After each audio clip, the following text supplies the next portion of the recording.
I guess about 4.5 years ago. Yeah. I think it was about 4 years ago. Started a friendship with August. And we actually became really, really good friends. And it all started with him just needing some help. You know, me wanting to help his health, his mental state. Because for me, that was the thing when Aug first came around, he was really sick. He was really sick, yeah. And the outpouring for him from our family was initially about his health. Yeah. And I mean, we found all those different resources, you know, to help pull him through. And from there, you know, you and I were going through a very difficult time. Yeah. And we decided... I was done with your ass. Yeah, you kicked me to the curb. I was done with you. Yeah.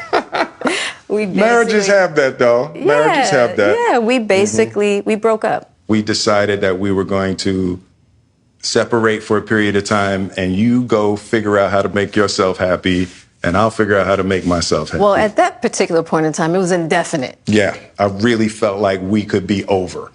You know? We were over. And then what did you do, Jada? Well, you know, I think from there, you know, as time went on, I got into a different kind of entanglement with August. And one thing I want to get clear about and clean up, one of the things that was kind of swirling in the press about you giving permission, which is, you know, the only person that can give permission in that particular circumstance is myself. Yes, exactly. Yeah. But what August was probably trying to communicate, because I could actually see how he would perceive it as permission, because we were separated amicably. Yeah.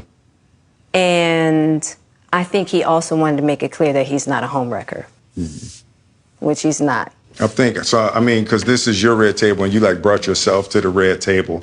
I think you need to say clearly what happened. As far as what? You and I decided we were going to take our space, and what happened? Yeah, and then I got into an entanglement with August. That's what I said. An entanglement? Yes. Yes. A relationship? Yes, it was a relationship, absolutely. I was in a lot of pain, and I was very broken. Now, in the process of that relationship, I definitely realized that you can't find happiness outside of yourself. And luckily enough, you and I were also going through a process of healing in a much different manner. I would definitely say we did everything that we could to get away from each other, only to realize that that wasn't possible. So we come to the red table. So I'm in the Jada position right now. So, you know, you, during that time, launched into an interaction with August. What do you feel like you were looking for? I just wanted to feel good. It had been so long since I felt good.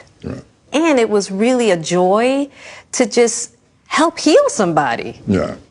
I think that has a lot to do with my codependency, which is another thing that I had to learn to break in this cycle. Just that idea of needing to fix and being drawn to people that need help, whether it's your health or whether it's your addictions. There's something about that childhood trauma that feels as though it can be fixed through fixing people versus fixing me. Yeah. And I think that that whole process with Aug really showed me that and taught me that.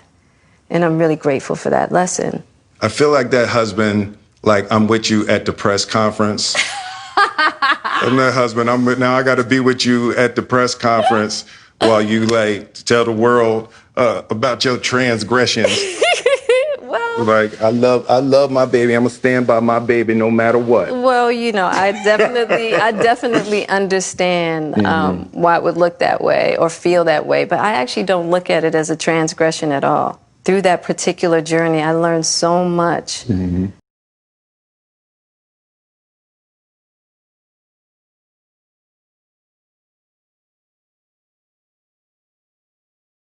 entanglement. An entanglement with August. I got into an entanglement with August. An entanglement With August. With August. With August. An entanglement with August. An entanglement with August. an entanglement With August. With August. August. Entanglement with August. An entanglement with August. An entanglement. An entanglement. An entanglement with August. An entanglement with August. An entanglement with August. My viewers and subscribers, welcome back to my channel. This what I have here, Will and Jada Pinkett-Smith. It's the typical view of a dysfunctional family setting. I can't for the life of me understand how their marriage works.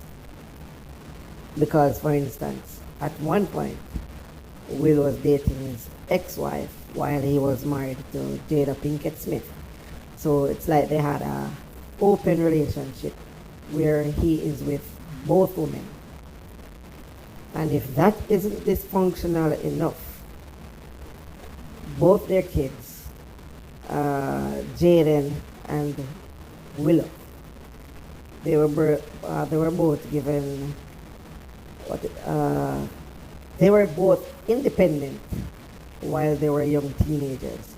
So Jaden was living at a section of his house, and they were saying that it was Jaden's house alone, and he was responsible for himself, not financially, but physically, and he could have done anything he wanted to do, both him and Willow. And there was at one point where Willow, she was in a picture with an older man, and they were saying nothing is wrong with the photo, it's just family friend. And then Willow and Jaden, as far as I am concerned, they both switch roles, where Jaden was wearing a skirt and Willow was more playing the role of a guy. So I mean, it is very clear that Will and Jada, they had a very dysfunctional family setting. And I must say I'm surprised, because we'd more expect that from like a white family setting more than a black family setting. That's what we would expect. And for Jada to say she had an entanglement, wow, that's a new word for me. Not a new word, but it's a new word in regards to relationship, where we call it an entanglement. If you don't know what entanglement is, I have put the meaning from the Webster dictionary there. It's chaos, right? So I have it there so you can read and see what entanglement is for yourself. So she said she was not necessarily in a relationship with August, but it was more of chaos and confusion.